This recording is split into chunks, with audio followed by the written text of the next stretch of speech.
Hallelujah. सभी को मेरी ओर से जय मसीह की यीशु है। आज की सुबह की प्रार्थना में हम आप लोगों को बहुत त्याग से स्वागत करते हैं। धन्यवाद देते हैं कि आपने हमारे YouTube चैनल को लाइक और सब्सक्राइब किए हैं, इसके लिए बहुत बहुत धन्यवाद करते हैं। सचमुच में अगर आप पहली बार हमारे प्रार्थना में जुड़े हुए हैं तो जरूर हमारे YouTube चैनल को लाइक और सब्सक्राइब करें। आज हम लोग परमेश्वर का धन्यवाद करें। आज हम लोग परमेश्वर की महिमा और आराधना करें। आज परमेश्वर आपका जीवन में कई प्रकार की समस्याओं को दूर करता है प्रार्थना के द्वारा से।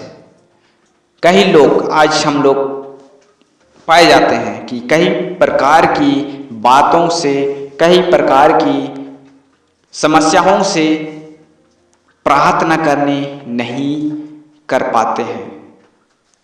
प्रार्थना कैसे करें जो हम परमेश्वर से बातें कर सके और परमेश्वर से उन अपने हृदय की बातों को हम कैसा प्रार्थना के द्वारा से हम परमेश्वर को बताएं। आज हम लोग जानेंगे कि परमेश्वर से प्रार्थना करने का सही तरीका हम किस प्रकार से करें। परमेश्वर का जो जीवित वचन कहता है कि प्रार्थना करो, तो किस प्रकार से हम प्रार्थना करेंगे।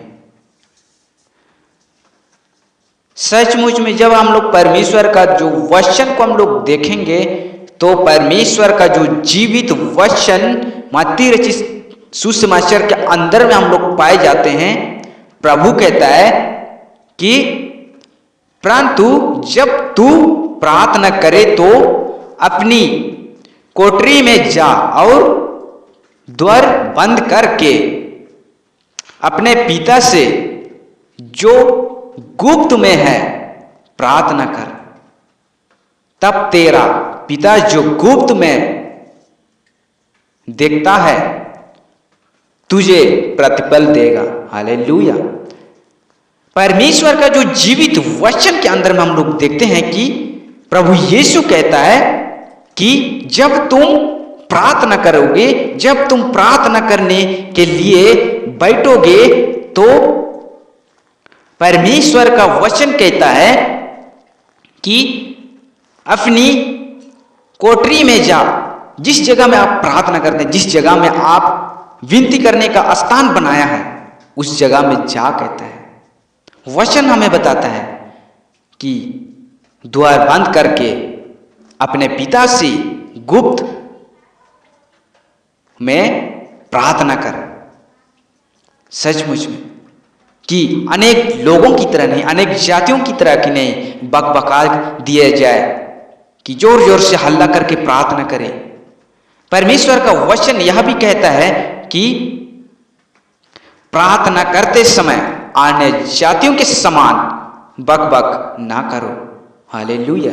क्योंकि वे समझते हैं कि उनके बहुत बोलने से उनकी सुनी जाएगी।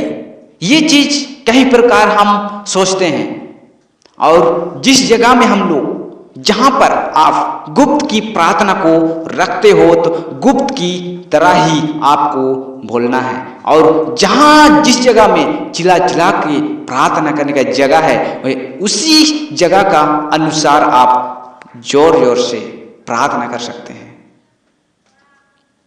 सचमुच में परमेश्वर का जो जीवित वचन कहता है कि अन्य जाति के समान बक बक ना करो। जब आप प्रार्थना करते हैं, जिस चीज के लिए आप प्रार्थना करते हैं, उसका जो मकसद लेके आप प्रार्थना करते हैं, तो वो चीज आपको प्रार्थना करते समय मालूम होना चाहिए कि हम किसके लिए, क्या चीज के लिए हम प्रार्थना कर रहे हैं। वो चीज आपका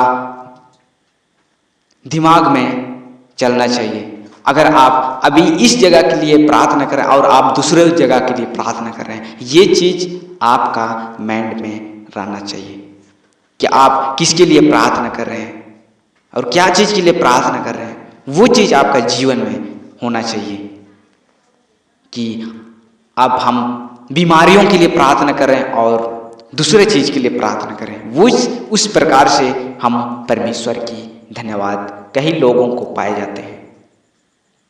लेकिन परमेश्वर का जो जीवित वचन कहता है कि अगर आप उपहास की प्रार्थना चाहे गुप्त की प्रार्थना रखते हैं तो आप अपने हृदय को खोल के और परमेश्वर का सम्मुख में अपने मन और हृदय के साथ परमेश्वर को धन्यवाद करते हुए, परमेश्वर से बातें करते हुए वचन पर जाए और वचन को पढ़ते हुए परमेश्वर की आराधना करते हुए और परमेश्वर का जो जीवित वचन को समझने के लिए प्रयास करें और परमेश्वर का जो वचन है, वचन ही परमेश्वर है और परमेश्वर ही वचन है। जैसा जैसा वचन कहता है वैसा प्रार्थना में अगुवाई करें।